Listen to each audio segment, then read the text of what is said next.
Wait lang! Sinong yummy? Sinong yummy? Ako? Kaya naman. Sige, so let me start itong talk na to by asking you one question.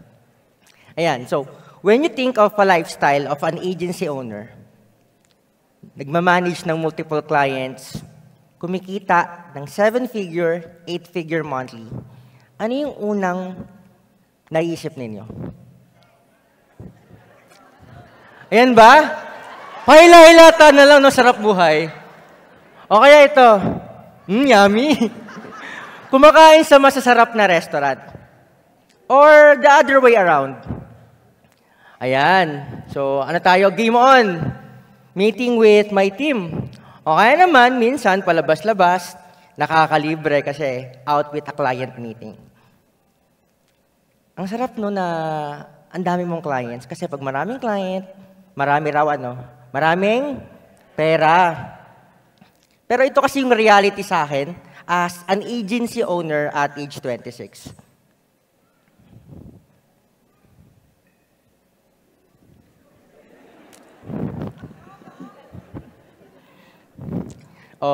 Walang magbi-video ha kasi dito lang yan. Bawal yan makalabas.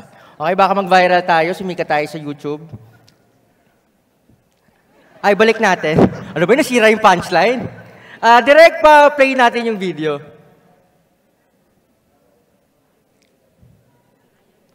So mukhang ayaw talagang palabasin. So ito yung buhay ko at age 26. Akala nila, kain-kain lang, hila-hilata lang. Pero this is the reality. Di ba tumba? So, year 2021, buset na buset ako kay Jan Pagulayan na yan. Yung the freelance movement tribe na yung buiset. Kasi sabi nila, pag CEO ka, marami kang pera, masarap ang buhay. Pero ito ako, walang jowa. Wait lang. Sino nga dito yung mga single? Taas kayo mga kamay. Oy, meron doon. Nagtuturuan pa. Huwag magturuan. Taas tayong kamay. Kung single kayo ngayon, ang recommendation ko, ngayon pa lang maghanap na kayo ng jowa. Kasi pag marami na yung client ninyo, pag marami na kayong pera, makakalimutan nyo ng magjowa. Huwag magjojowa ng client, okay? So yan, ganyan kasi yung team namin. Outing, daming pera. So far naman, yung transformation ko as a CEO, marami namang natutunan, marami namang kapalpakan sa buhay. But ngayon, I'm so proud to tell you my story. So as I speak today, I've handled 50+ clients since 2017 with so many lessons along the learn. Okay? So let's start with my first local client. So, pag sinabi kasing local, Pinoy. Okay? So, Pinoy yung client namin. Even yung agency namin, ngayon, lahat ng clients namin Pinoy. Walang international. The reason behind that is because ayoko mag-English. Hindi ako marunong mag-English. Kaya ngayon, di ba, Tagalog na Tagalog? Naiya nga ako sa ibang speaker eh. Doon ako sa likod, ano ba yan? Bakit may mga accent? Ako, ganito lang naman ako magsalita. Ako kasi naniniwala, kahit saan, pwede ka makakita ng client. Kahit anong nationality niyan, you can close client. And ako naman, sa mga hindi sa akin nakakilala, I'm a Facebook ads freelancer and we are serving local e-commerce client. So, naniniwala ba kayo na kaya nyo mag-charge ng 7-figure locally? Sinong hindi naniniwala? Oh, di ba natakot kayo sa akin? Gaganunan ba naman kayo eh? Okay, so, I started charging this client 200K per month on our first 3 months. Utang agad? Wala pang... So, 3 months yun ha, 200,000 per month. Siyempre, magaling tayo. Malakas karisma. Hindi natin niligawan si client, pero after 6 months of delivering good results, nag-transition kami from 200,000 to 1 million monthly. Laki, di ba? Anong ibig sabihin pag nag-charge ka ng seven figure? Ano ibig sabihin? Yes, maraming gagawin. Akala nila, pag nag-charge ka na ng seven figure, daming pera, makakabili ka na ng babae. Ay, direct pa ano nun, patanggal na. Baka ma-judge tayo. Tangex, pag nag-charge na kayo ng seven figure, marami ng trabaho yan. Ako lahat ng gumagawa. Hindi alam ng parents yun, pero ako lahat ng gumagawa. Naghuhugas na ng pinggan, nagsiset up pa ng campaign, nag-e-edit pa ng ads, tapos pagagalitan ako ng nanay ko, computer ng computer. Di ba? Nay, nagtatrabaho na ako. Pero reality hits me, ito yung nangyari sa akin. Trabaho, hugas ng pinggan, set up ng campaign, na-hospitalize ako due to fatigue. Wala nakakaalam yan. Kala nyo, strong ako ngayon, pero marunong din ako masaktan. So yan, na-forced ako to hire my first two people. Nandito ba ngayon si Seidel at saka si Frances? Si Frances? Frances, sigaw ka ng Darna kung nandyan ka. Darna, si Frances. So na-forced ako kasi ayaw ko talaga mag-hire. Masaya na ako na freelancer ako. Kasi di ba, mayabang nga. Confident, kaya ko lahat Galing ako Pero hindi talaga kaya May kahinaan din pala talaga tayo. So, sino dito yung, until now, hindi pa rin nag-hire? Taas yung mga kamay ng mga hindi pa nag-hire. Ang mga mayayabang din. O akala nyo, kaya nyo lahat. Guys, hindi nyo kakayanin. If you wanted to transition from, kung kumikita kayo ngayon ng 5-figure, you wanted 100,000, 200,000, 500,000, 1 million, hindi nyo yung kakayanin mag-isa. So, you need help. At kapag nag-hire kayo, put this in mind. There's no such thing as perfect hire. Walang perfect. Dati akala ko ako lang perfect Yabang na naman, no? Walang ganon. Alam ko, yung iba dito, nag-hire na ng freelancer to help them with their business. Tamaan na yung tamaan, pero tingin nyo sa kanila, tanga. Mali yung setup, ang tanga. Mali grammar, ang tanga. Initially, hindi naman talaga sila perfect But you can make them perfect for your agency by, paano? Magsiset kayo ng expectations. Yung realistic expectation. Hindi yung, dapat mabigyan mo to ng 1 million in a month, Diba? Sinong loko-lokong maniniwala doon? Walang ganon. So, itong first 2 hire ko, ngayon, after ilang years tayo? 4 years na ba? Hindi alam. So, 3 years na kami. Ayan, so, ginagawa namin, nag-dinner kami, mga paspuhol minsan para hindi umalis. Gagawin nyo rin yan. Yan, minsan inuman. Para kunyari, may sama ako ng loob. Hindi ka talaga magaling Pag magalit, lasing lang ako nun. I don't mean it. So yan, so yung dalawang tao na to, sila na ngayon yung pillars ng agency ko. So si Seidel is the creative head. Si Francis naman, akalain mo, di ba, project head na? Hindi yan marunong mag-set up ng ads dati. Tawag ko dati, ang tanga naman ito. So ngayon, dahil medyo ready naman na may 2 tao na tumutulong sa amin, dito na pumasok yung breakthrough client natin. So pag sinabing breakthrough, ano ibig sabihin? Bongga. So bongga kasi yung client na to, si Chinky Tan. So breakthrough client to kasi syempre, pasip-sip tayo, palakas. Anong bahala dyan? Gagalingan ko. So, na-feature tayo sa mga events niya, may programs na tayo with him. Na-feature pa ako sa YouTube niya. So, ganun tayo kasip-sip sa client. And talent ko yun. Yan. So, next. Ngayon, from someone na nag-handle ng ads, nag-transition ako sa pagmamanage ng team. So, utos-utos na lang yun, ha? Baka sabihin nyo, galing naman niya gumanage team. Hindi, nag-utos lang ako niyan.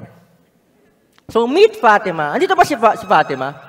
Ay, nasa live siya, no? Hi, Fatima. So, Fatima, pasensya ka na, i-chismis lang kita saglit, ha? So, si Fatima, naiinis ako dyan kay Fatima. Tanong ng tanong, pwede namang i-Google. Pero si Fatima, napakagaling niyan. Bumawi ako. Hindi, magaling siya talaga. And I realized there are people like Fatima in my team na maraming tanong, kailangan ng guidance, kailangan ng support. Pero hindi ko kasi siya binibigay eh. Feeling ko kasi, ay, magaling na yan.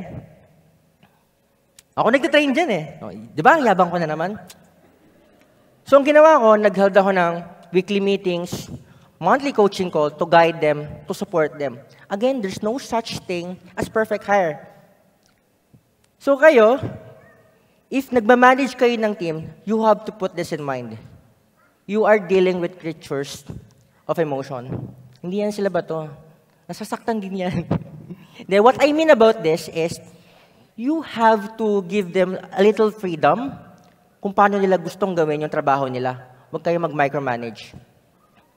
And at the same time, make sure that they are accountable sa lahat ng pinagagawa nila. And ako medyo, bait akong boss eh. Bait ba ako? Hindi. Mabait ako. Kasi ako naman, parang okay lang sa akin magkaroon ka ng mistakes. Kasi ako naniniwala, there's something na hindi naman lahat controlled natin eh. So, yan, ginagawa namin, nagpapadala kami ng birthday cake.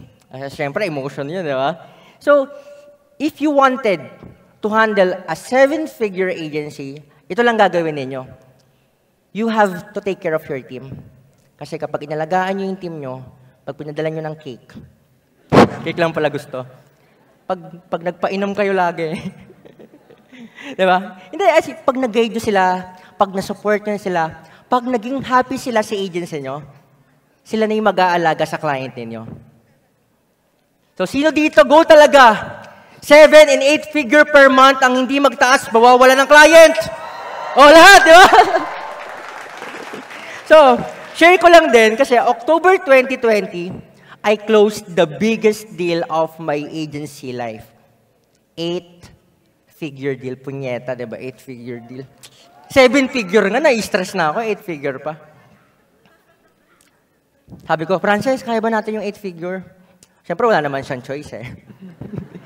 So, kakayanin ba natin itong 15 brands? Ang laki nito. So, nag-onboard kami ng maraming strategists. Sabay-sabay ha. Multiple setup, ginawa namin. Gusto ko lahat na yata. Iisip ko ngayon, lalo ako napagod. At doon na nagkaletse-letse yung buhay ko. Doon na ako naglaseng, doon na ako natulog sa McDo, doon na ako nagpainom-inom na lang tayo. So from 15 brands, ito yung nangyari. I only onboarded 8. Hindi kaya eh. Frances, nasan yung sheet? Wala, hindi pa nagagawa. Kaya ba natin to? Realistically, hindi. So yung 8 clients na yon, 8 product na yon, yung 5 doon nag-failed in 3 months. Yung ibang strategies ko na nandito, sila yung nag-fail, no? Okay na tayo doon, okay na. Mapatawad ko na kayo. yung 3 brands naman nun, nag-last lang ng 6 months. At walang nakakaalam nito. Kayo-kayo lang. Dami pala, no? Hindi, wala nakakaalam nito kasi, Diyos ko, nakakahiya. Nagko-coach ako ng mga Facebook ads freelancer eh. Tapos malaman nila, yung coach nila, ang daming pinalpak na project. Di ba? Nakakahiya. Tapos na-realize ko, yung pagmamanage pala ng 15 clients or product monthly, iba siya sa pagmamanage lang ng few clients. It's entirely a different beast. And na-realize ko ang problema kasi hindi ko alam kung saan ako mag-focus. Mag-run ba ako ng ads for client? Ako magsiset up niyan? Magmamanage or magko-coach ba ako ng team? Or ako yung magiging CEO of the agency? Hindi ko alam kung saan ako lulugar eh. Pag pangit ang pagkakaset up, ako ang magsiset up. Di ba? Pag hindi nagawa ng maayos ni Frances yung trabaho niya, ako ang nagmi-meeting. Ako, sikat ka na. So parang ako lahat ang gumagawa.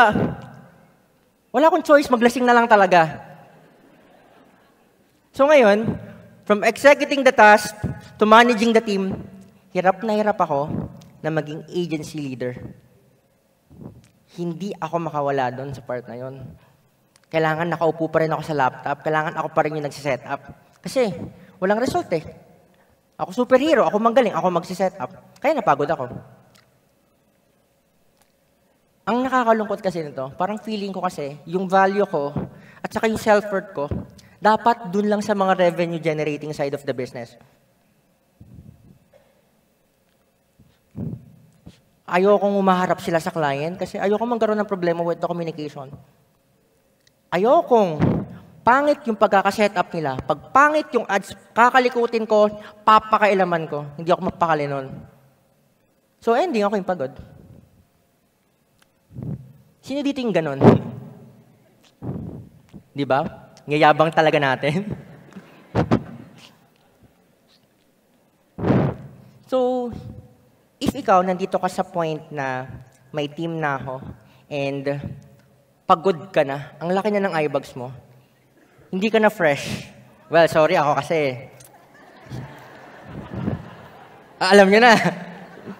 So, na-realize ko kasi na I need to recognize na yung culture ng agency namin, ako yung responsible doon. Kung lahat yan umaasa sa yes, no, anong gagawin, sir? Kasalanan ko yon. Kung may mga tanong na pwede namang i-google, tapos tanong na tanong, kasalanan ko yon. Kasi I am the leader, I am the one who is creating that culture. Pag may palpak, ikaw yan as the agency leader. Kung pagod ka, dahil sa kakaset up ng campaigns, kakarewrite ng copy, kasalanan mo yan because you are the agency leader.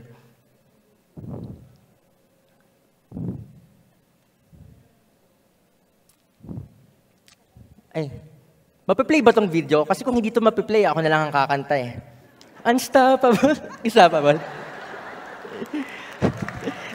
Ano lang ako, kung hindi ito magpa-play, magpapasalamat na lang ako syempre dun sa team ko. Kasi syempre, without them, baka baliw na ako ngayon. Diba? Baka hindi na ako fresh ngayon. Diba? Hindi tayo naka-Korean look ngayon, di ba? Kasi tinulungan talaga nila ako. From zero to CEO na journey ko, sila yung nandyan. At kayo, if you wanted to build an agency like me, gusto nyong yumaman, diba? Gusto nyong kumita ng 6, 7, or 8 figure per month, manage multiple clients ng fresh at hindi stressed, then you have to take care of your team. Kung natatakot kayo, saan ako kukuha ng team? Eh, ang swerte mo, nakahanap ka ng magagaling na tao. Tingin kayo sa katabi nyo. Ay! Kakayaan! Again, balik tayo. Wala naman talagang perfect hire eh. There are people out there who's willing to support your business. Kailangan nyo lang silang in-nurture. So everyone, my name is Junji Gumiran. I am a 9-figure entrepreneur and an agency owner. And this is the most important lesson I learned after handling 50+ clients. Thank you, everyone.